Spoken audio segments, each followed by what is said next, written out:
Hello everyone and welcome back to another video from Gaming Basics. In this video, I'm going to show you how to change the language within the Burger Please game. So let's get started right away. If you have already installed the Burger Please game on your device, then first of all, go ahead and open it up. And you will notice that you can play the game directly without logging in or signing up for your account. Now, once the game is fully loaded, you can directly start playing your game. However, if you wish to change the game language, then you will need to tap on the gear icon at the top left corner. From this page, just tap on the drop-down menu which shows the English or whichever language is active on your game.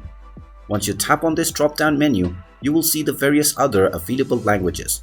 Simply tap on your desired language and the interface will directly change into the language that you just clicked on. You can choose whichever language you wish.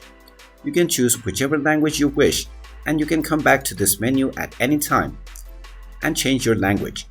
And there you have it. That is how you can change your language within the Burger Please game. If you find this video helpful, make sure you hit that like button and subscribe to our channel if you haven't done so already. Also ring that notification bell to never miss another update from us. Thank you for watching and I will see you again in the next video.